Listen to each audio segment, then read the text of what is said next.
அன்பு உள்ளங்களுக்கு என் அன்பின் வணக்கங்கள். இன்று நான் பார்ப்பது துளசியை வணங்குவதால் என்ன பயன் என்பதை பார்ப்போம். எங்கெல்லாம் துளசி படர்ந்துள்ளதோ அவ்விடமெல்லாம் பிருந்தாவனமாகும். துளசிக்கு இன்னொரு பெயரும் உண்டு, பெருந்தை. துளசி என்பதற்கு ஒப்பில்லாதது என்று பொருள். துளசியின் நுனியில் பிரம்மதேவரும் அடியில் சிவபெருமானும் மத்தியில் திருமாலும் வாசம் செய்வதாக நம்பப்படுகிறது. தினமும் துளசி ஸ்தோத்திரம் சொல்லி துளசி செடியில் சிறிது நீர் ஊற்றி தொழலாம். தினமும் முடியாதவர்கள் செவ்வாய் மற்றும் வெள்ளிக்கிழமைகளில் இந்த ஸ்லோகத்தை சொல்லி துளசியை தொழலாம். மஞ்சள் மற்றும் குங்குமத்தை துளசியின் தண்டில் வைத்து பூ வைத்தும் வழிபடலாம். துளசி ஸ்தோத்திரம்.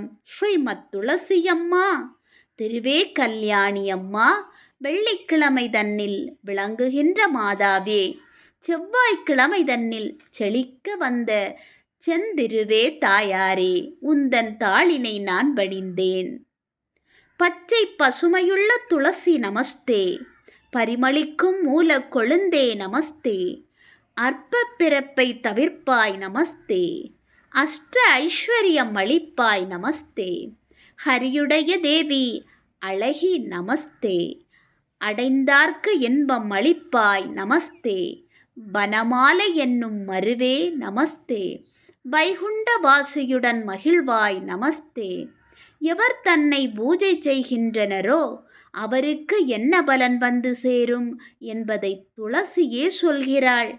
அன்புடனே நல்ல அருந்துளசி கொண்டு வந்து மண்ணின் மேல் நட்டு மகிழ்ந்து நல் நீரூற்றி முற்றத்தில் தான் வளர்த்து முத்துப்போல் கோலமிட்டு செங்காவி சுற்றுமிட்டு திருவிளக்கும் ஏற்றி வைத்து பழங்களுடன் தேங்காயும் தாம்பூலம் தட்டில் வைத்து புஷ்பங்களை சொரிந்து பூஜித்த பேர்களுக்கு என்ன பலன் என்று ரிஷிகேஷர் தான் கேட்க மங்களமான துளசி மகிழ்ந்துரைப்பாள். மங்களமாய் என்னை வைத்து மகிழ்ந்து உபசரித்தவர்கள் தீவினையை போக்கி சிறந்த பலன் நான் அளிப்பேன். அரும்பிணியை நீக்கி அஷ்ட ஐஸ்வர்யம் நான் அளிப்பேன். தரித்திரத்தை நீக்கி செல்வத்தை நான் கொடுப்பேன். புத்திரன் இல்லாதவர்க்கு புத்திர பாக்கியம் அளிப்பேன். கன்னிகைகள் பூஜை செய்தால் நல்ல கணவரை கூட்டுவிப்பேன். கிருஹஸ்தார்கள் பூஜை செய்தால் கீர்த்தியுடன் வாழ வைப்பேன். மும்மூர்த்திகள் பூஜை செய்தால் மோக்ஷபதம் நான் கொடுப்பேன்.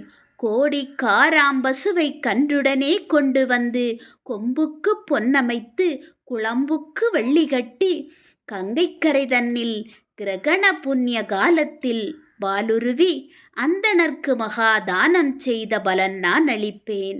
சத்தியம் என்று நாயகியும் சொல்லலுமே, அப்படியே ஆகுமென திருமாலும் அறிக்கையிட்டார். இப்படியே அன்புடனே ஏற்றி தொழுதவர்கள் அற்புதமாய்